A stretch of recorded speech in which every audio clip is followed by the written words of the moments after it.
नमस्कार दोस्तों, मेरा नाम है अरुण और आपका स्वागत है मेरे YouTube चैनल आइडियल फैक्ट्स पर।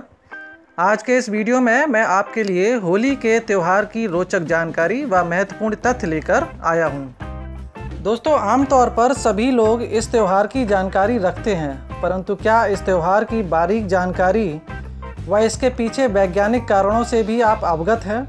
यदि नहीं, तो आज का ये वीडियो है खास आपके लिए और आप इस वीडियो को पूरा देखें, जिससे कि आपको इस त्यौहार के बारे में वैज्ञानिक तथ्यों की जानकारी भी मिल सके। तो शुरू करते हैं आज का वीडियो। दोस्तों, हमारे भारतीय ज्योतिष के अनुसार प्राचीन काल से ही फागुन मास की शुक्ल पक्ष की पूर्णिमा को यह पर्व मनाया जाता है। इसके बाद आने वाले अगले चैत्र मास से नव वर्ष का आरंभ होता है, इसलिए होली का पर्व हमारे नव वर्ष का पहला त्यौहार है। वसंत ऋतु में मनाए जाने वाले त्यौहार होली व अन्य भारतीय परंपरा के जितने भी पर्व या त्यौहार हैं, वे सभी पौराणिक पृष्ठभूमि से जुड़े हैं। प्राचीन भारत में हमारे ऋषि मुनि विज्ञान में इतने पारंगत थे कि इनके द्वारा सभी त्यौहारों के साथ वैज्ञानिक और पर्यावरण पक्ष को भी बड़ी सजगता से जोड़ा गया है।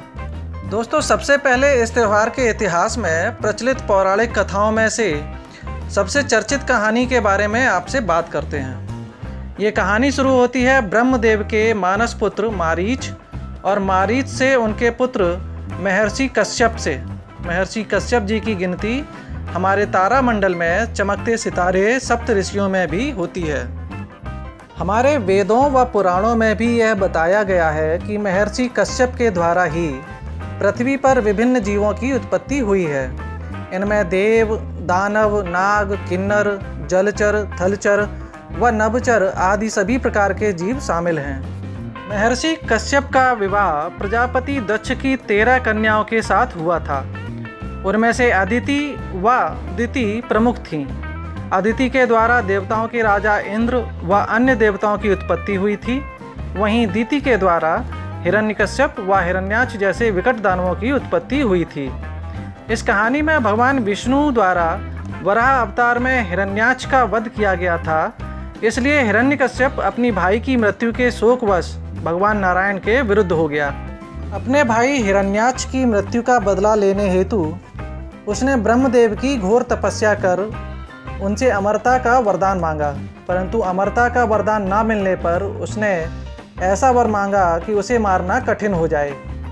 भाई की मृत्यु का बदला और अपनी शक्ति के अभिमान के कारण उसने पहले अपने सौतेले भाई इंद्र से स्वर्ग छीना व उसके बाद अपने राज्य में नारायण का नाम लेना वर्जित कर दिया और स्वयं को भगवान घोषित कर दिया। परंतु उसके 4 पुत्रों में से एक प्रहलाद ने नवदा भक्ति से भगवान विष्णु की परम भक्ति की और पिता हिरण्यकश्यप के क्रोध का भाजन बने। प्रहलाद को मारने के कई निष्फल प्रयासों के बाद हिरण्यकश्यप ने अपनी बहन होलिका के माध्यम से प्रहलाद को मारने का प्रयास किया, लेकिन इस घटना में भी होलिका मारी गई और प्रहलाद बच गए। बाद में विष्णु के नरसिंह अवतार द्वारा हिरण्यकश्यप का वध किया गया। दोस्तों, इस कहानी में होलिका के अग्नि में समाहित होने से बुराई पर अच्छाई की जीत के प्रतीक के कारण हम आज भी इस पर्व की पूर्व संध्या पर होलिका दहन का आयोजन करते हैं व दूसरे दिन सुबह प्राकृतिक रंगों के प्रयोग से इस पर्व को परिवार व समाज सहित होली खेलकर उत्साहपूर्वक मनाते हैं। दोस्तों, होली मनाने की परंपरा भी काफ़ी दिलचस्प है। आइए आपको बताते हैं इसे मनाने का तरीका। भारत के उत्तरी भाग में होली के त्यौहार की शुरुआत कई दिनों पहले से की जाती है। सबसे पहले किसी निश्चित सार्वजनिक स्थान पर होली का डंडा या झंडा गाड़ दिया जाता है।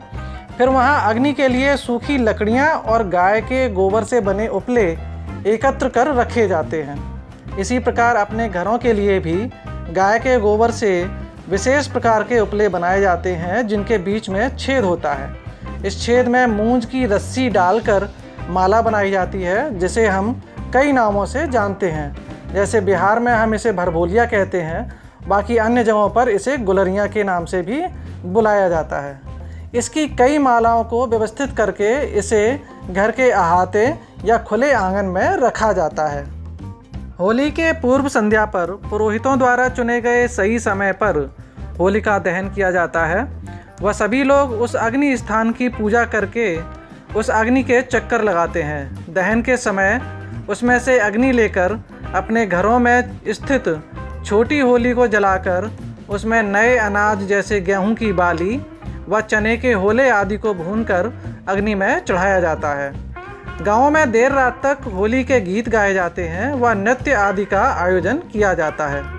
दूसरे दिन यानी कि फागुन मास की प्रथम कृष्ण पक्ष को सुबह से ही बच्चे व अन्य लोग विभिन्न प्राकृतिक रंगों के प्रयोग से होली खेलते हैं।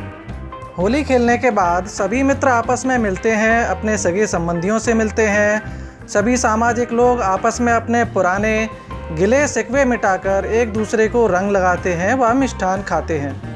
भारत में ब्रज की होली जग प्रसिद्ध है। देश दुनिया के सभी लोग होली के अवसर पर ब्रज की होली देखने या खेलने जरूर आते हैं। एक दूसरे पर रंग डालते समय बुरा न मानो होली है इस त्यौहार का सबसे प्रचलित वाक्य है, जो इस समय आपको अक्सर सुनने को मिलेगा। तो अब बात करते हैं इस त्यौहार के वैज्ञानिक पक्ष के बारे में। तो होली मनाने का एक वैज्ञानिक कारण होलिका दहन की परंपरा से जुड़ा है। शीत ऋतु की समाप्ति और वसंत ऋतु के आगमन के साथ हमारे पर्यावरण और शरीर में हानिकारक बैक्टीरिया की वृद्धि बढ़ जाती है। ऐसे में जब होलिका जलाई जाती है, उस समय जब लोग उसकी परिक्रमा करते हैं तो होलिका से निकलने वाली गर्मी शरीर व पर्यावरण में स्थित बैक्टीरिया को नष्ट कर देता है। इससे पर्यावरण स्वच्छ व शरीर स्वस्थ रहता है। प्राकृतिक दृष्टि से देखें तो मार्च अप्रैल का समय रबी की फसल का आने का समय भी होता है, जिससे मनुष्य को खाने के लिए नया अनाज मिलता है। पेड़ पौधे अपने पुराने पत्तों को पतझड़ के माध्यम से हटाकर नए पत्ते धारण करते हैं। इससे प्रकृति और सुंदर लगने लगती है। दोस्तों, इस त्यौहार पर ऋतुएं बदल जाती हैं। शरद ऋतु का अंत और वसंत ऋतु का आगमन होता है। मौसम ठंड से गर्म होने लगता है। ऐसे में शरीर में थकान व सुस्ती महसूस होती है। नसों में ढीलापन आने से खून का प्रवाह भी हल्का हो जाता है और शरीर आलसी हो जाता है। इसे दूर भगाने के लिए होली के समय अधिकतर ग्रामों में फाग का आयोजन किया जाता है, जिसमें सभी लोग होली की मस्ती में जोर से गाना बजाना आदि करते हैं, जिसके कारण हमारे शरीर पर इसका सकारात्मक प्रभाव होता है। होली के मौके पर लोग अपने घरों की सफाई भी करते हैं, जिससे धूल, मच्छर व अन्य कीटाणुओं का सफाया हो जाता है। रंग उत्साह का प्रेरक है, जो जीवन में नया उत्साह और स्फूर्ति भरता है। पहले के समय में लोग हल्दी, चंदन व पलाश के फूल व अन्य प्राकृतिक फूलों के प्रयोग से रंगीन पानी और अबीर व गुलाल तैयार करते थे। वनस्पतियों से बने रंगों के कारण त्वचा और चमकदार और स्वस्थ रहती है और शरीर में सकारात्मक ऊर्जा का संचार होता रहता है। तो दोस्तों, होली पर आपको ये विशेष जानकारी कैसी लगी, ये मेरे वीडियो के कमेंट सेक्शन में ज़रूर बताएं। आप सभी को होली की ढेर सारी शुभकामनाएं। धन्यवाद दोस्तों। जय हिंद। दोस्तों, मेरे इस वीडियो को लाइक करें व मेरे चैनल को सब्सक्राइब जरूर करें व बेल आइकन दबाएं, जिससे कि आपको आगे आने वाले वीडियो की जानकारी मिल सके सबसे पहले। धन्यवाद।